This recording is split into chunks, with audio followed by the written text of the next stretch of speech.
اعوذ باللہ من الشیطان الرجیم بسم اللہ الرحمن الرحیم۔ ناظرین و سامعین، مومنین مومنات، مسلمین و مسلمات، میں آپ کا خدمتگار مولانا سید آصر رضا نقوی آپ کی خدمت میں حاضر ہوں، اور آپ میرا یوٹیوب چینل دیکھ رہے ہیں کوکنوس اسلامک ٹی وی۔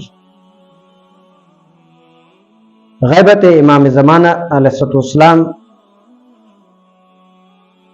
اور ہماری ذمہ داریاں،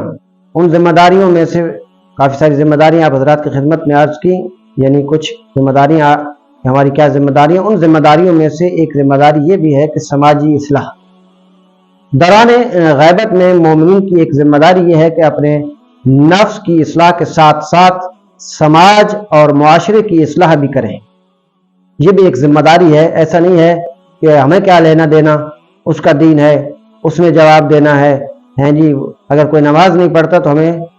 ہمیں کیا ہے کہ جی ہم کیوں تبلیغ کریں، اس کے اپنی قبر میں جانا ہے، اس نے خود جواب دینا ہے۔ نہیں دوستو، نہیں، ایسا نہیں ہے۔ پہلے اپنی نفس کی اصلاح کریں اور پھر معاشرے کے اندر جو بگاڑ ہے اس کی اصلاح کے لیے کوشش کرنا۔ معاشرے کے اندر ہر طرح کا بگاڑ، مختلف بگاڑ ہے، سیاسی بگاڑ، معاشی بگاڑ، اقتصادی بگاڑ، اخلاقی بگاڑ، دینی بگاڑ، شرعی بگاڑ، یہ سارے بگاڑ ہیں۔ ان بگاڑوں کی درستگی کے لیے اور اس کے اصلاح کے لیے جو ہے وہ کوشش کرنا، یہ بھی ذمہ داریوں میں سے ایک ذمہ داری ہے، یعنی معاشرے کی اصلاح کرنا یہ بھی ضروری ہے۔ جو بھی اپنے آپ کو امام زمانہ کا سپاہی کہتا ہے اور امام علیہ السلام پہ ایمان لا چکا ہے اور ایمان رکھتا ہے کہ ہمارے فرد غیبت میں ایک امام موجود ہے اور اس نے ظہور کرنا ہے اور اس دھرتی کو عدل و انصاف سے پر کرنا ہے، تو پھر اسے سب سے پہلے اپنی اصلاح کرنی ہے، جیسا کہ میں پہلے ایک ویڈیو میں عرض کر چکا ہوں۔ اس کے بعد سماجی اصلاح بھی کرتا چلا ہے کہ وہ اس ذمہ داری سے جان چھڑا نہیں سکتا یہ کہہ کر کہ ہمیں کیا ہے جی، ہمیں اس سے کوئی لینا دینا نہیں ہے، ایسا کہہ کہ وہ جان نہیں چھڑا سکتا، بلکہ اس کی ذمہ داری ہے کہ وہ معاشرے کی اصلاح کرے۔ اگر ہر انسان اس ذمہ داری کو سمجھ کر اپنے گھر سے شروع کرے، یہ سب سے پہلے اپنے گھر سے شروع کرنی ہوگی، شروع کرے تو یقیناً سماج خود بخود سدھر جائے گا۔ جی پہلے سب سے پہلے میں اپنی اصلاح کروں، پھر اپنے گھر سے شروع کروں، اپنے گھر کے اندر اگر میری بیوی کے اندر اصلاح نہیں، اس کی اصلاح کروں، اور اپنی اولاد کی اصلاح کروں، جی اس کا طور طریقہ اہل بیت والا رکھوں، گھر کے اندر جو طور طریقہ ہے وہ اہل بیت والا طور طریقہ رکھوں، لیکن سب سے پہلے مجھے تو معلوم ہو کہ اہل بیت کا طور طریقہ کیا ہے، تبھی تو رکھ پاؤں گا۔ پہلے مجھے تو سوچنا ہوگا نا، یعنی معرفت امام حاصل کرنا ہوگی، اس خانوادے سے تعلق جوڑنا ہوگا، اس سے متمسک رہنا ہوگا۔ متمسک رہنے کا مطلب ہے کہ دیکھنا ہوگا کہ انہوں نے زندگی کیسے گزاری ہے، انہوں نے ہمیں کیا سکھایا ہے، کیا بتایا ہے، اس کے مطابق جب ہم چلیں گے تو پھر اپنی اصلاح کر لیں گے۔ اپنی اصلاح کرنے کے بعد معاشرے کی اصلاح کی ضروری ہے کہ سب سے پہلے وہ اپنے گھر سے اس کا آغاز کرے۔ جی یقیناً سماج خود بخود پھر سدھر جائے گا، کیونکہ معاشرے کو ایک اچھی اولاد پال کر آپ دیں گے، اچھے افراد جو ہے پال کر دیں گے، متدین اور پڑھے لکھے اور جن کی تربیت بہترین ہوگی، یعنی شعور اور آگاہی رکھتے ہوں گے، تو وہ معاشرے بہترین معاشرہ بن جائے گا۔ معاشرے سے برائیاں ختم ہو جائیں گی اس طریقے سے کہ اگر اس طریقے سے ہر شخص یہ ذمہ داری سنبھال لے، اور پہلے سے تو اس شخص کو خود یہ میں عرض کر چکا ہوں کہ ہونا پڑے گا دیندار،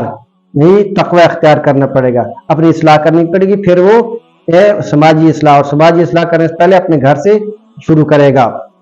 جس طرح سے معاشرہ خود بخود سدھر جائے گا، معاشرے کے اندر برائیاں ختم ہو جائے گی، نتیجہ یہ نکلے گا کہ پورا معاشرہ امام زمانہ اجل اللہ فرح الشریف کی حکومت کو قبول کرنے کے لیے آمادہ ہو جائے گا۔ بات سمجھے؟ یعنی آپ کا کردار دیکھ کے، آپ کا عمل دیکھ کے، آپ کا اخلاق دیکھ کے، آپ کا تقوی دیکھ کے، آپ کی پرہیزگاری دیکھ کے، آپ کے سارے امور کو وہ دوسرے تک جب پہنچائیں گے، اصلاح کریں گے، اور وہ جن کی آپ اصلاح کریں گے، پہلے آپ خود اصلاح، پھر جن کی آپ اصلاح کریں گے گھر سے، وہ باہر، ہر گھر سے ایسے افراد جب باہر نکلیں گے اور وہ مختلف جگہوں پہ شعبہ زندگی میں کام کریں گے، تو لوگوں کی اس طرف دعوت دیں گے، تو لوگ فوراً سے وہ بات کو قبول کریں گے اور وہ آمادہ ہو جائیں گے۔ امام باقر علیہ السلام نے دوران غیبت شیعوں کی ذمہ داریوں کی طرف اشارہ کرتے ہوئے ارشاد فرمایا، لِيُعِنْ قَوِيُّكُمْ ضَعِيفَكُمْ وَلْيَعْطِفْ غَنِيُّكُمْ عَلَى فَقِيرِكُمْ وَلْيَنْصَحِ الرَّجُلُ أَخَاهُ كَنُصْحِهِ لِنَفْسِهِ۔ امام باقر علیہ السلام کا ارشاد ہے۔ پوری توجہ چاہوں گا مومنین، تم میں سے صاحبان قدر، صاحبان قدرت، پوری توجہ کے ساتھ، تم میں سے یعنی ہمیں مخاطب ہو رہے ہیں، انسانوں کو مخاطب ہو رہے ہیں امام جی، پانچویں امام، کہ تم میں سے صاحبان قدرت ضعیفوں کی مدد کریں۔ یہ بھی ایک ذمہ داری ہے، اسلامی معاشرہ کے اندر یہ بھی بات آتی ہے کہ جو صاحبان قدرت ہیں، جو قدرت رکھتے ہیں، وہ ضعیفوں کی مدد کریں، بوڑھوں کی مدد کریں، ضعیفوں کمزوروں کی، یعنی جو کمزور، ضعیف سے مراد کمزور کی مدد کریں، یعنی غنی اور مالدار فقیروں کی دستگیری کریں۔ غنی اور مالدار فقیروں کی کیا کریں؟ دستگیری کریں، یعنی ان کو اپنے مال میں سے حصہ دیں، ان کا خیال رکھیں، غرباء کا خیال رکھنا، مساکین کا خیال رکھنا، یتیموں کا خیال رکھنا، کمزوروں کا خیال رکھنا، ضعیفوں کا خیال رکھنا۔ امام یہ فرماتے ہیں یہ بھی کیا ہے؟ ذمہ داری ہے نا اصلاح معاشرہ کے لیے، اشارہ فرمایا ہے جی۔ اور ہر انسان اپنے بھائی کو مفید نصیحت کرے، اچھی نصیحت کرے، بہترین نصیحت کرے، وہ اپنا حق پورا کرے ہے جی۔ یہ ساری کی ساری وہ چیزیں ہیں کہ جو ہم نے عصر